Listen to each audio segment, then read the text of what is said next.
Hello, YouTube. Welcome to my new channel, Texas Preparedness here. I've heard a lot of talk about the grid going down or an SHTF situation, as well as news reports on about people dying from heat exhaustion in the summer or freezing to death in a freak ice storm like we've had here in Texas. And I wanted my house to be the first line of defense against the outside elements, as well as being affordable for people uh, that are on a budget like myself. And you could start off slow and you can expand over time. Think of your house as a big ice chest. If you go buy one of those little cheapy ice chests, your ice is only going to last maybe a couple hours and it's melted.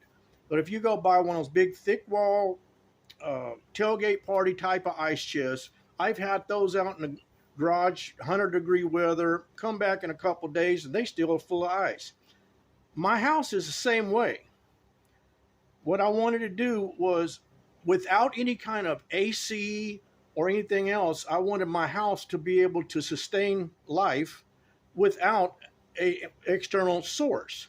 I've had, with the system I've been doing, I've had temperatures outside of 105 degrees with a 112-degree heat index come inside my house and it's 85 degrees. No AC turned on whatsoever. So I knew the one way to do this was going to be through the insulation, not just insulating, but super insulating the house, walls, ceiling, floors, everything. So let me take you for a tour through the house and show you what I've done. Okay, so here we are in one of the bedrooms. I left it unfinished so you'd be able to see. And what you can see here is the existing wall. Here's the existing wall, and here's your window, blinds and everything.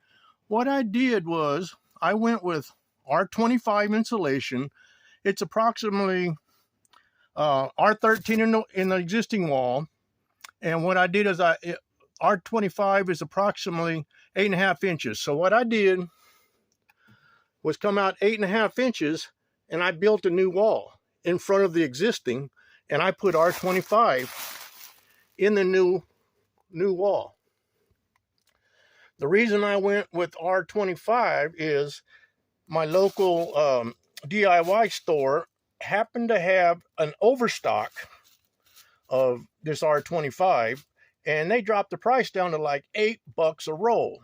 So I bought a mountain of it. And this is what I've done. Now this system, I decided to go on the interior.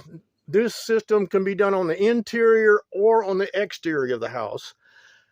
I had plenty of floor space, so I went ahead with doing it on the inside. I plan on doing the outside next.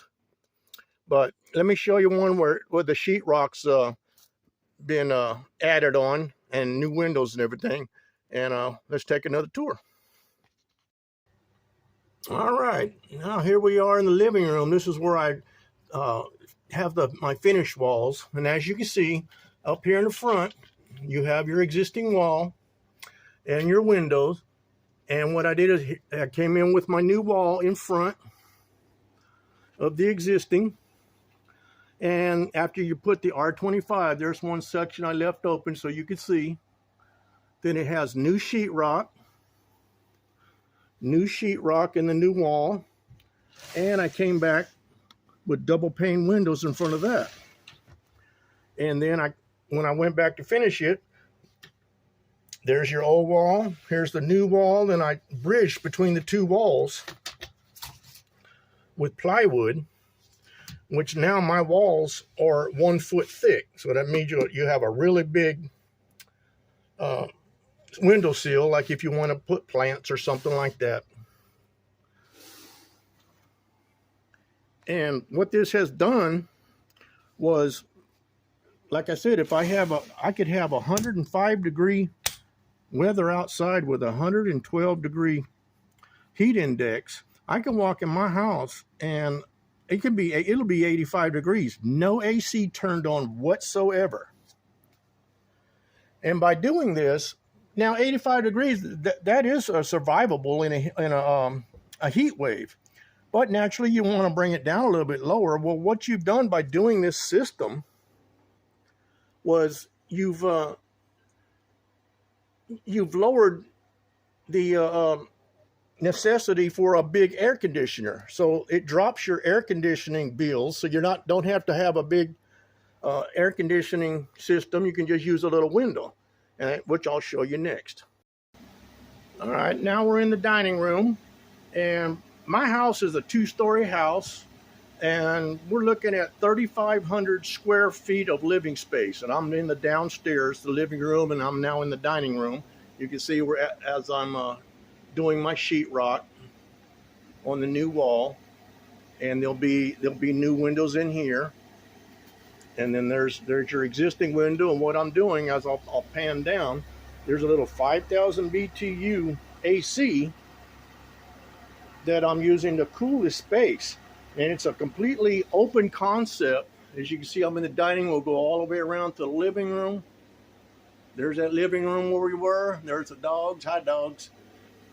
You're looking at nearly 800 square feet of living space that I am now cooling with just a little 5,000 BTU air conditioner that I'm running off of a 1,000-watt solar system outside. And I'll show you that on a future video. But I wanted to show you this, and I'll start making new videos on solar systems. I have different systems like for heating.